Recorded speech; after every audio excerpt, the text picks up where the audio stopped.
Bonjour à tous, bonjour à toutes. Voici les prévisions pour nos amis Scorpions pour l'année 2023. Alors, chers Scorpions, sachez que vous avez donc pour les deux premiers décans la visite de Jupiter en Taureau en opposition.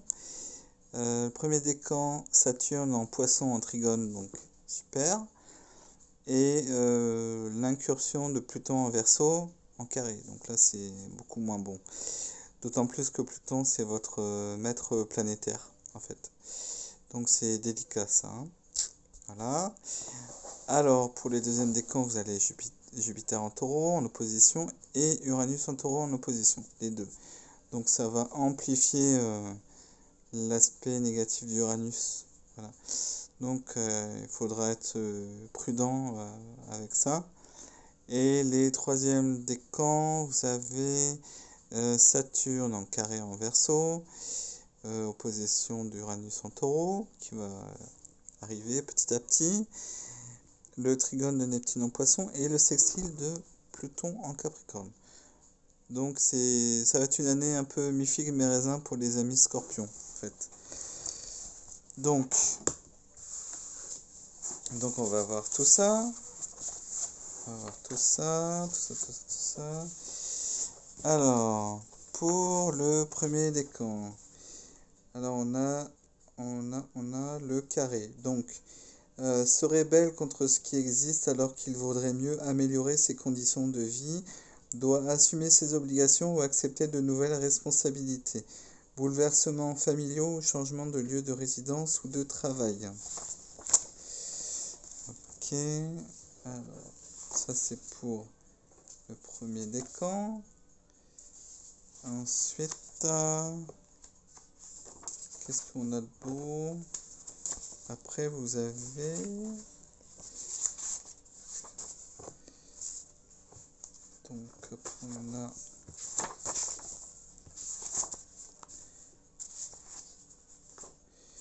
donc après vous avez le trigone de Saturne. Alors ça va stimuler la volonté, le sens du devoir. Bonne période pour le début d'une entreprise appelée à durer. Stabilise les bases du travail, démarche et appui utile et influent.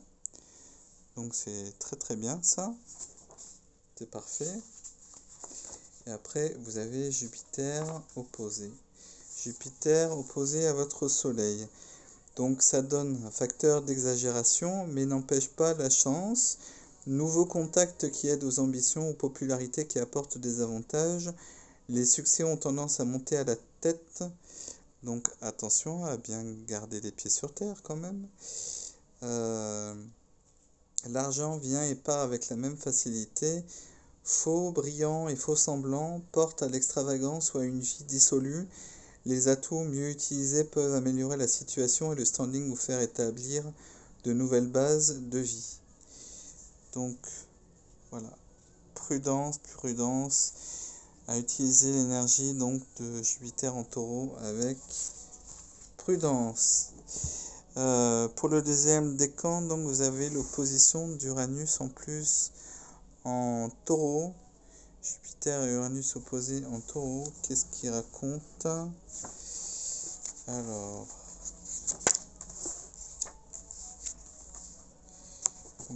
l'opposition.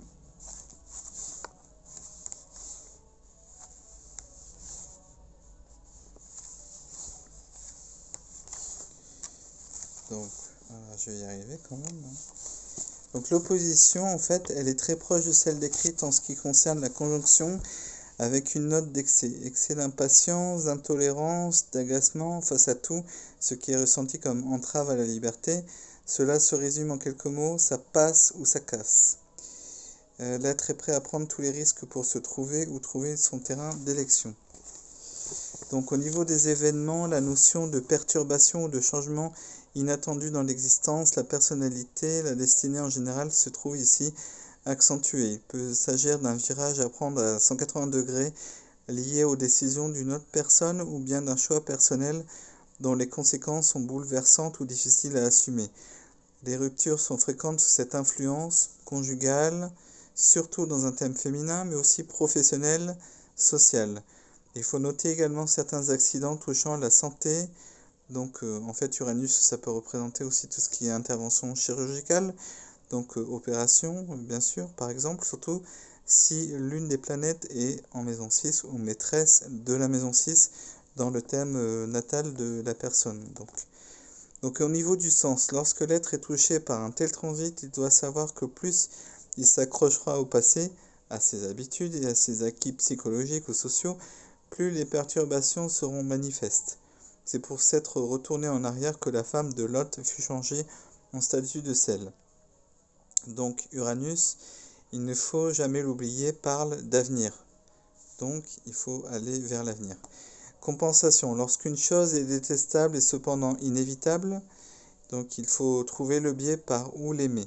Autrement dit, en cherchant bien, vous trouverez quelle prison Uranus a détruite, même s'il a fait sauter votre fauteuil préféré en même temps. Donc ça, voilà, c'est le sens d'Uranus en taureau pour les deuxième et troisième décans du signe. Les troisièmes décans maintenant.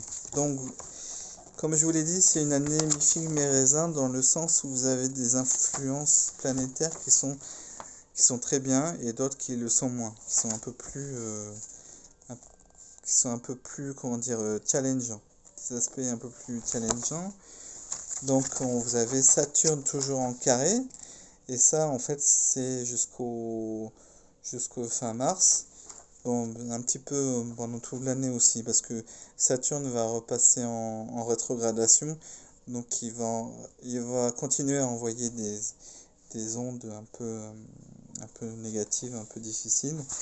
Mais bon, en fait, Uranus change de signe au mois de mars. Il passera en Poisson.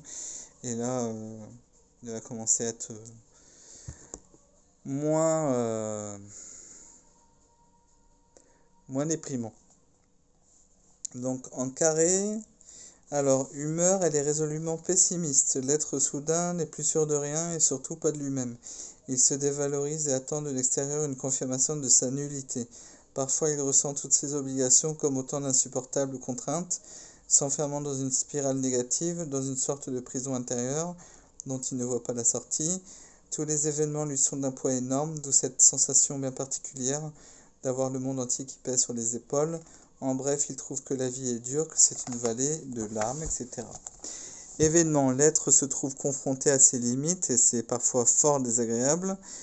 Il peut s'agir soit d'un échec dévalorisant, soit d'une situation contraignante à laquelle il ne trouve pas d'antidote. Des périodes de deuil sont souvent liées aux dissonances de Saturne, mais le mot deuil doit être ici compris dans le sens de renoncement, faire son deuil d'une personne, d'un désir, d'un acquis. Alors, physiquement, les résistances ont diminué, exposent l'être à vivre plus fortement les problèmes de santé contenus dans son thème natal. Donc il y a en particulier des risques de refroidissement, de douleurs rhumatismales ou articulaires, de problèmes touchant la peau, les dents, les cheveux. Donc la sensation de solitude, de distance peut aggraver la situation. Alors au niveau du sens, Saturne vient tester ici la capacité à supporter une réalité désagréable sans prendre la fuite. Celui qui parvient est assuré de retrouver son équilibre. Celui qui cherche à échapper au problème, il sera de nouveau confronté. Donc là, il y a vraiment la notion de karma, en fait, l'aspect qui se répète. Parce que Saturne représente, c'est une planète aussi de karma. Hein, donc, si vous avez fait des choses qui ne fonctionnent plus, et ben, Saturne va arriver pour dire, bon ben là c'est stop, là. Il faut vraiment que tu arrêtes ça, il ne faut pas que tu persévères là-dessus, il faut que tu t'arrêtes ça tout de suite et les événements vont faire en sorte pour que vous cessiez de faire ce que vous faisiez jusqu'à présent. Donc c'est vraiment la planète du karma, il va vous dire stop, c'est stop là, jusqu'à ce que vous arrêtiez, vraiment. Donc la libre acceptation d'un moment de repli, de solitude, d'une traversée du désert peut correspondre à une période de réflexion, de maturation, qui servira les succès futurs. Ainsi qu'il est dit dans le Viking, celui qui sait renoncer à ce qui est proche gagnera ce qui est éloigné. Voilà. Donc après, comme je l'ai dit tout à l'heure, vous avez l'opposition d'Uranus en taureau. Donc ce que je l'ai dit tout à l'heure, c'est à prendre en considération également. Après, vous avez Neptune en poisson qui vous soutient. Donc vous avez encore Neptune en poisson qui vous aide, qui est votre allié finalement d'une certaine façon. Donc faut en profiter. Alors au niveau de l'humeur, donc ça vous donne une humeur intuitive. Donc vous cherchez votre vérité. Alors vous cherchez en tâtonnant mais en bénéficiant d'une juste perception de votre vérité. Donc au niveau des événements, ce n'est pas un transit événementiel, tout au plus l'être en ressentant plus profondément les choses fera certaines découvertes en lui ou autour de lui. Cette évolution sera psychologique ou spirituelle. Alors attention au piège, se laisser aller à des rêveries stériles au lieu d'agir. Donc Neptune, voilà, c'est vraiment une planète d'imagination, de spiritualité, tout ça, donc c'est pas forcément du concret.